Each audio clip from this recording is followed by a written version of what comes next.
Hello everybody and welcome back to the K-Maps channel. This is Kay Kritiques, where we discuss all things South African television. If that is the type of content that you enjoy, please do make sure that you subscribe to the channel and turn on the notification bell so that you are notified every single time I upload a new video. Today, we are reviewing episode 7 of Adulting titled To the Mountain. Now, as I said in the previous episode review, I just knew that Bonga and Kanyezi were about to stress me out, and I was not wrong. This episode, I've never been so stressed in my life. This couple had me rooting for them 1 minute and then the next minute convincing myself that they are still not as compatible as we want them to be. They can't even agree on where to go on vacation. So in this episode, Nkanyezi has a few days off and she wants to take a vacation with the Bonga, like a vacation, right? And she wants to go to Shai. And he's like, no, let's go camping. They end up compromising and going to Mpumalanga. On the way there, Bonga gets a call that Eric has been arrested and he rushes to bail Eric out while Nkanyezi drives to Mpumalanga. Kanyezi is fuming. First of all, I'm in Mpumalanga when I wanted to go to Shai. Second of all, you're leaving me hanging and you're coming late on our vacation because you have to go bail out a friend. Third of all, it means that there's some missing pieces of the puzzle that you're not telling me, because why was your friend arrested when you told me that he's a mechanic? And that is what they end up arguing about, that Bonga, why did you lie to me and say that your friend is a mechanic? Tell me the truth right now. Otherwise, what are we doing here if we're going to lie to each other? Bonga comes clean, tells Kanyezi that Eric hijacks cars. And in this exact moment, the way they were arguing, the points that they were making, you could see that they do not have the same values in life. They don't view life in the same way. On this side, Kanyezi is like, you're better than these people. You need to elevate yourself and hold yourself to a particular standard. So to her, you become friends with people or you are in friendships with people because of their social standing. Is their social standing the same as yours? Are you on the same level as them? You can never ever be friends with people who are not doing as well as you. That's basically what she was saying, that you have a successful company that has a lot of employees. You cannot be hanging around with a gigolo and a criminal. And then she goes off on this tangent like, I even feel like maybe I'm gonna find out that Mpho beats his wife. That sent Bonga spiraling. He was off the charts. He was like, listen here, you'll not talk about my friends like that. He defended his friendships. He was like, this is why you don't have friends. It was a whole mess. Bonga's like, these are my friends. We've been friends for a long time. Eric loves his family, loves his kids. He's trying to change. Vuyani respects me and is loyal to me. Qualities that they bring into our friendship far outweigh their flaws. And it's gonna be a continuous cycle where they're gonna keep arguing about friends. Worse now, after the ending of the episode, it's going to be even more of an issue because Nkanyezi is going to bring it up again in episode 8. When she finds out what Mpho did and what happened to Eric, I feel like she's going to bring up this topic again, and it's just going to be a thing that's going to continuously cause problems between the two of them. I don't think that they are compatible. But at the same time, when Nkanyezi was announced as the head of tax or as the head of operations for Africa, and they were getting ready for her to be announced, they look so cute together. And the way that they were interacting makes me want to ship them. It makes me want to root for them. But then at the same time, when you see the ugly side of the relationship when they argue. And one thing that Nkanyezi did say that stuck out to me in this episode, she said, I'm not like any of the other girls you've ever dated. I will hold you accountable because I also bring something to the table. that actually made me pause. Maybe that's why there's so much tension in this relationship, because Bonga's not used to being held accountable for not only his actions, but some of his bad habits and bad behaviors and the company that he keeps. So he's never been held accountable for anything. You can even see with his parents. The brother also is always asking for money, sucks up to him. The mother babies him. So he's never actually been held accountable. So now that Nkanyezi is doing that, it's causing strife because it's not something that he's used to. Anyway, moving along. Vuyani. Last episode, I was proud of him. This episode, I'm like, Vuyani, gotta stop this. So last week, we saw that he broke things off officially with Beth and he has moved back home. At home, his father keeps threatening him and finally gives him an ultimatum that he either finds a job or he moves out of the house. Bonga actually offers him a good deal. Now listen here, Vuyani, it's the entitlement for me. It's the audacity for me. So Ubonga offers him site manager position that's going to pay him 20,000 rands a month. Just for him to come to the site and make sure that the employees are working. That's all he has to do. And he declines it. He thinks Bonga's gonna pay him 20,000 rands a week.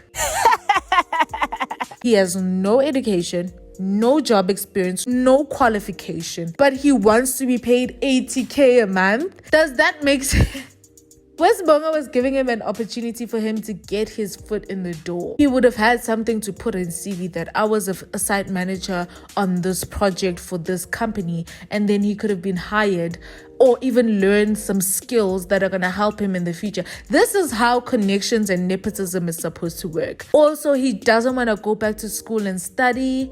He was saying, I'm 30 years old. Why would I go back and study Nama 2000? And it's like, but you're able to sleep with Nama 2000. You're able to club with Nama 2000. But to go back and study and better your life and open up doors for yourself and get opportunities for yourself, you're not able to do that, but you're able to go and do all these other things. Vuyani, come on, man. At some point, I feel like everybody's babying him. His mom is babying him.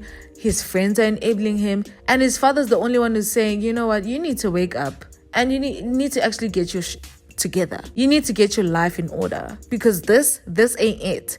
And this is not gonna fly in my house. He's so used to being spoon-fed. He wants the easy way out. He wants to just be given a handout. Like, I'm still proud of him for that he stood up for himself. But I thought he would jump at the chance to be able to get a job that's going to be sustainable, that can actually help him better his future so that he can even be independent. But anyways, he ends up finding a job, I think as a salesperson at Tula Cindy. So I'm actually happy that he's doing something that he enjoys. He enjoys fashion, so he's doing that. And in the end, we see that he's found a possible new sugar mama. So she comes into the shop, tries on clothes, ends up buying, and then in the end gives him a tip with her business card inside. Let's see if he's gonna call. Now, when I say if Mpho has 10 haters, I am one of them. If Mpho has one hater, I am that one hater.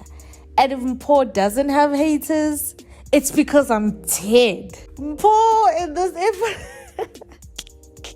I was actually shocked because in the previous episode, we saw that Pindi showed up at the house wearing Mpho's shirt in his car and told Zitulele that I am sleeping with your husband, and then drove off. Zitulele doesn't say anything. She doesn't confront Mpho. Carries on about her life like Muradua, moving like nothing happened. And I'm like, okay, she's plotting. No, she was not plotting. She was willing to just let it slide and let it go. But you can see her starting to detach. You can see her not really engaging him, even in conversation. She starts doing things that I think she's been neglecting doing because she's taking care of the kids, being like the quote unquote dutiful wife. And now she's going out with friends, consistently going to the gym, exercising, has a personal trainer. Or now thinks Zitulele is cheating, calls the tracker company to check where her car is, then goes to stalk her, sees her talking to her personal trainer. They were literally talking about her diet being the issue that's holding her back from getting her body goal. He could not even hear the conversation, but he just assumes we were in there doing the thing, because that is probably what he would do, because he's the cheater. He gets angry, goes drink with the friends, then goes and confronts Uzithulele. Zitu is like, you know what, you're drunk. When you're sober, we're gonna talk about this when I get back from work tomorrow. When Zithulele comes back, literally their family members are there, and Mpho is gonna accuse her. This one is sleeping with a man from the gym. Yeah, she is a hoe, but we paid lobola for her. Zithulele was like, no. Take two for Bizing right now. Zithulele was like, take two for Bizing, because you're not about to turn this on me. She was like, uno reverse. She's like, nah, you're not about to play in my face right now, because you are the one who cancelled our plans for me to go back and see my family, for you to go to a work conference that you lied about because you were in a hotel having sex with this woman who then comes wearing your shirt, driving your car to come to my house and to tell me that she is sleeping with my husband. As if that wasn't the worst part, you're gonna come in here and bring our family members together to come and accuse me of cheating when you're the hoe in this relationship. She's like, I've done everything. I've been a good wife to him, and he pays me with a plate of that's basically it. And Mpho was literally pale in the face. My favorite part of the episode. Mpho was so embarrassed. I was actually so happy, because what did he think was gonna happen? And I think Bonga did call them out when they went drinking. Was like, oh, so two cheaters married each other. And he's like, no, man, it's in our DNA. Like, if you Mpho. Like, and now for the ending. I am so heartbroken about this ending, but you know what? Let's get into it. Eric's storyline. I honestly don't know what the producers are trying to do with Eric. Every time I try to figure it out, they just always go in the opposite way of what I'm thinking is gonna happen. So Eric didn't pay off the dirty cop from 2 episodes ago, and the cop gets angry and decides he's gonna arrest him. Bonga then bails him out, and as they're driving, Bonga tries to bring it up that, you know what, you need to get your ish together. As much as you can blame your circumstances, as much as you can blame dirty cops, as much as you can blame your previous employer, the one who employed you to hijack cars, this is all your fault. Every single thing that's happening right now is because of decisions that you made.